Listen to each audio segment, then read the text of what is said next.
Hello အားလုံးပဲမင်္ဂလာပါဒီဗီဒီယိုမှာတော့စာတမ်းတစ်ခုကိုဖြည်းဖြည်းနဲ့မြင်ရလာမယ်ပြီးရင်ဖြည်းဖြည်းမှိန်သွားတာမျိုးဘယ်လိုလုပ်ရမလဲဆိုတာပြပြပေးတော့ဖြစ်ပါတယ်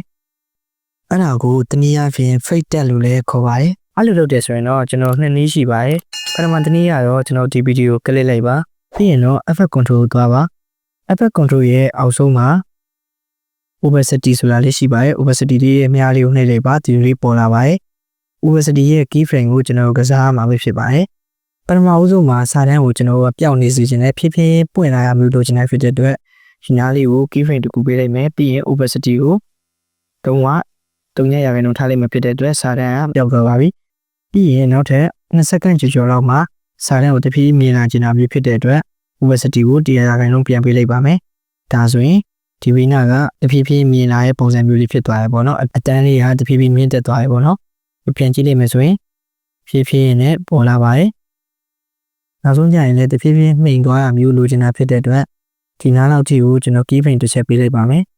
ဒါကတော့ဒီနားနဲ့ဒီနားထိက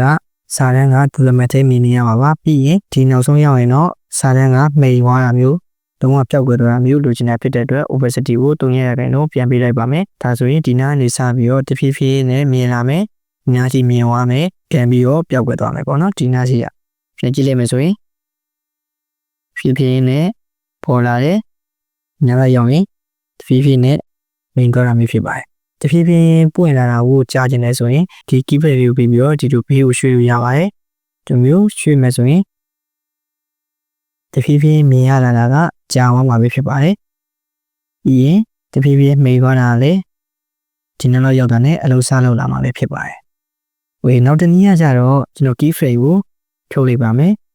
okay ကိုနှိပ်လိုက်ပါပြီးရင်100ရာခိုင်နှုန်းပြန်ထားလိုက်မယ်ပေါ့နော်နောက်တနည်းကတော့ကျွန်တော် effect တွေကိုသွားမှာပဲဖြစ်ပါတယ်ပြီးရင် video transition ပြီးရင် desktop ထဲမှာ flint desktop ဆိုတာရှိပါတယ်အဲ့ flint desktop ကို video ရဲ့ရှေ့ဆုံးနဲ့ဆွဲထည့်လိုက်ပါ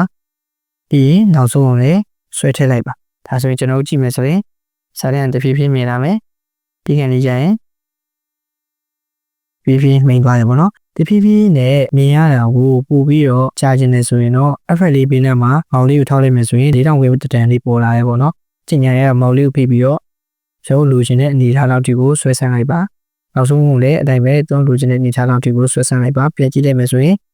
ဖြည်းဖြည်းမြင်ရတာကပိုပြီးတော့ကြာလာပြီပဲဖြစ်ပါတယ်နောက်ဆုံးကျရင်လည်းတဖြည်းဖြည်းမှိန်သွားတာကဒီနေရာတော့ရောက်ရင်အလုံးစားလုပ်ပြီးပဲဖြစ်ပါတယ်ဟုတ်ကဲ့ပါအားလုံးကျေးဇူးတင်ပါတယ်နောက်ဗီဒီယိုမှာပြန်တွေ့ကြပါမယ်